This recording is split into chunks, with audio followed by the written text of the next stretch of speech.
I'm doing this just 2 weeks after the worst tragedy that we've seen in Valencia for a long time, the second most deadly in Europe this century. So my first words, sharing the suffering of all those who have suffered its effects, my affection, my solidarity with victims and their families. I'm grateful to all those who were there right from the start, providing help with the rescue and providing help with the attempts at recovering some degree of normality in extraordinarily difficult circumstances. I also want to share those demonstrations of affection and support that people in Valencia have been receiving right from the start. Unfortunately, extreme weather phenomena, such as those which we saw 2 weeks ago, are going to be increasingly frequent and intense. For this reason, it is very important that we should recall, strengthen our economy to prepare and be resilient for climate change, but we also need to strengthen our response and protection capacity and our alert systems too. This is something that Europe has been doing for some time, but it is absolutely vital to continue with this and indeed do more and better.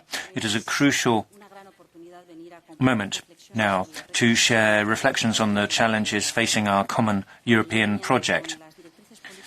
And we need to look at proposals for the future in line with the political guidelines presented by President von der Leyen. I want to do so based on my commitment to Europe and Europeans, and to our values, respect and dialogue, solidarity and democracy, cohesion between countries and regions, rule of law. These are values that represent the European dream, not only for those of us who live on this continent, but this is the dream of many people in many parts of the world. And it is true that dreams can change over time. The world changes, Europe changes. But it is also vital for us to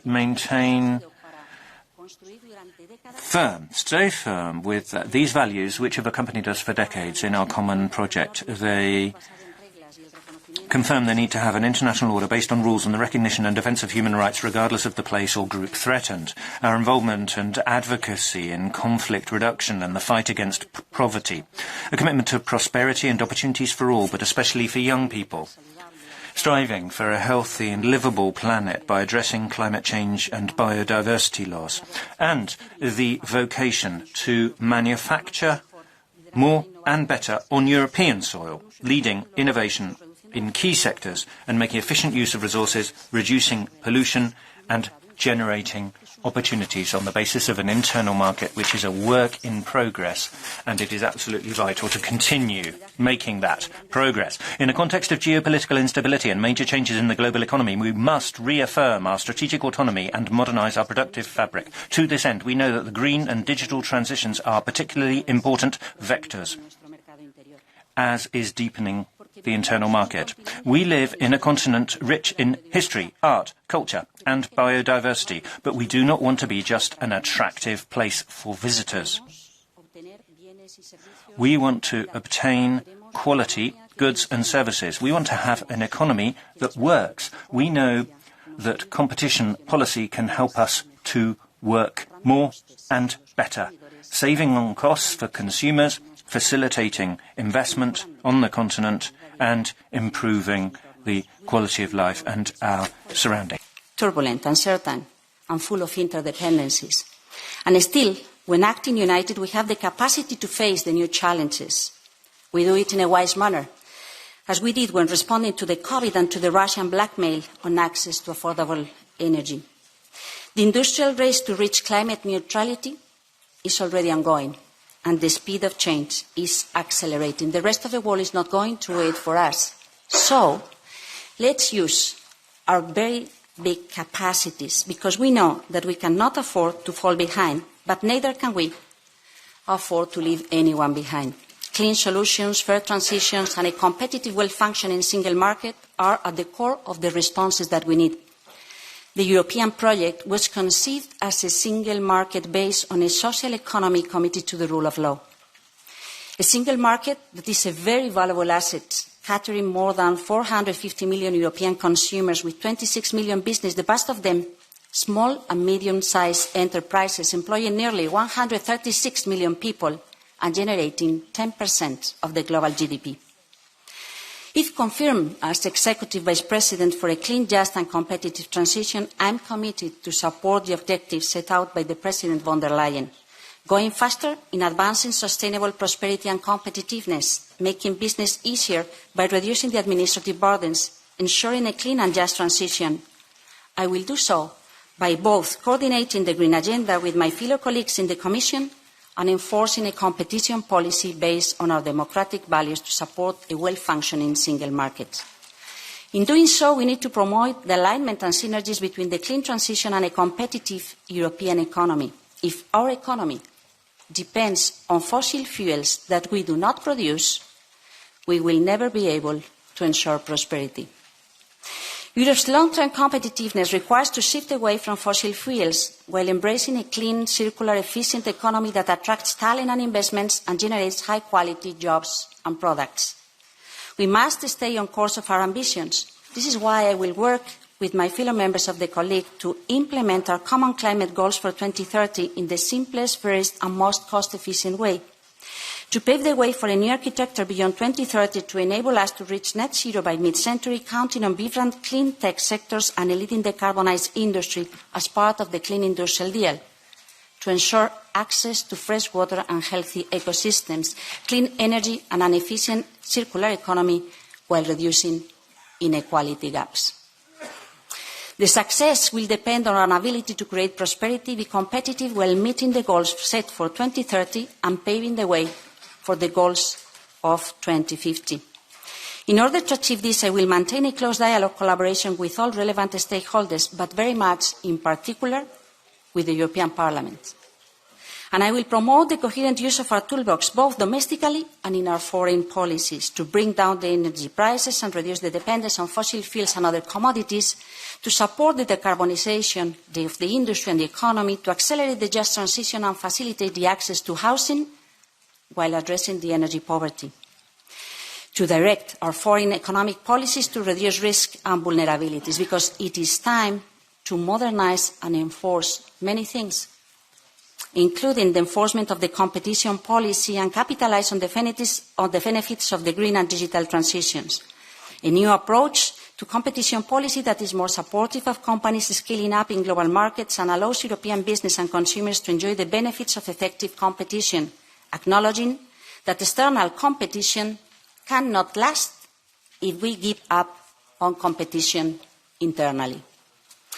To progress in ensuring a level playing field, attracting investment, innovation and clean growth, protecting consumers from rising prices while ensuring high quality of goods and services. It's time to safeguard and restore our very precious nature so that we can count on the environmental services that protect our lives and supply the key elements of our economic prosperity. Over the course of the next term, the Clean Industrial Deal will have to remain a key objective. Europe must breathe new life into its productive and industrial fabric, producing in Europe to generate wealth. We will have to maximise the impact of our public financing in a more effective way, mobilising increased private additional investment. We'll have to guide investments towards clean solutions, thanks to an application of the tax rules and financial markets that are consistent with our environmental, social and good governance criteria. We will have to develop the necessary infrastructure to decarbonise our transport connectivity and interconnections within our union in order to round out the single market. And we will have to invest in training and education in order to bridge the gaps in skills and to create opportunities, all while creating quality jobs in the transition. Finally, if we wish to promote European industry and stimulate innovation to reposition ourselves on the world market, our competition policy must evolve in step with the reality in which it stands. A lot has been done to make sure that all competition instruments are fit for purpose and aligned with the objectives of the green, digital and resilient European economy. We also count on new instruments to tackle emerging challenges such as the new digital gatekeepers under the Digital Markets Act or the evaluation and response to the distortive effects of foreign subsidies under the Foreign Subsidies Regulation. I will make full use of all these tools so that firms, large and small alike, whether incorporated in big or small member states, have a fair shot at competing in the single market.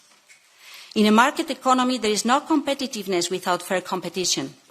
I would add that there is no fair competition without a strong competition policy enforcement.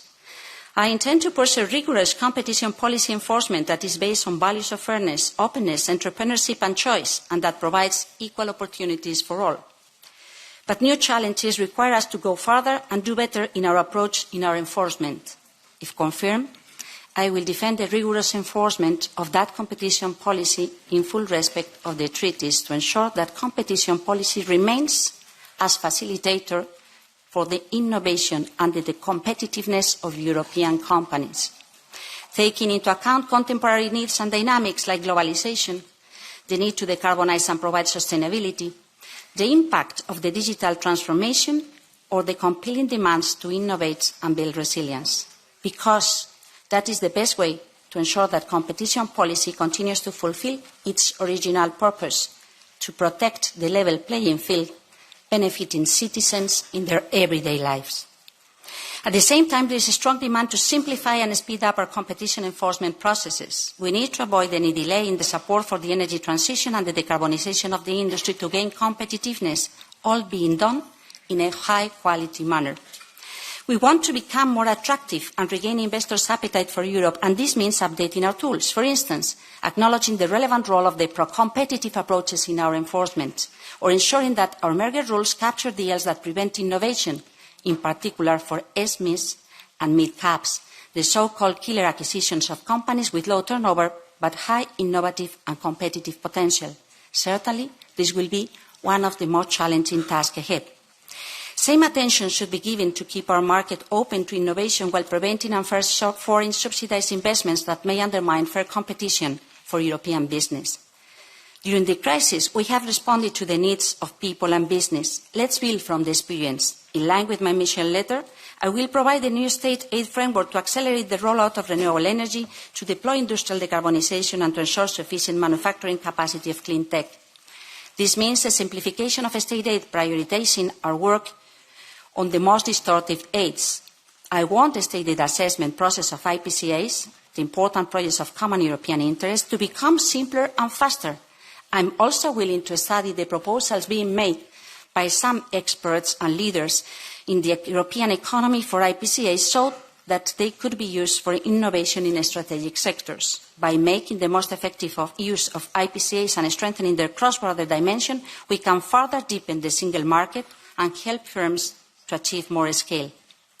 We need to move forward with the enforcement of the Digital Markets Act and coordinate with other jurisdictions to effectively deal with the competitive environment in the digital markets. I will work with the Executive Vice President for Technological Sovereignty, Security and Democracy so to implement the new approach to regulate digital markets, ensuring contestability and fairness complementary to the continued enforcement of competition rules. Working together will be crucial, and staying firm in our duty to preserve fairness and protect consumers' rights is a no-brainer. In all those aspects, I will strive for a stronger global cooperation among competition authorities, making enforcement more effective and efficient while promoting fair competition and market integrity worldwide, not to say with European business and European stakeholders. Valuing the role of the European Parliament, keeping the Parliament informed and ensuring you can contribute to the debate on policy proposals related to competition is certainly one of my most important duties. Thank you so much.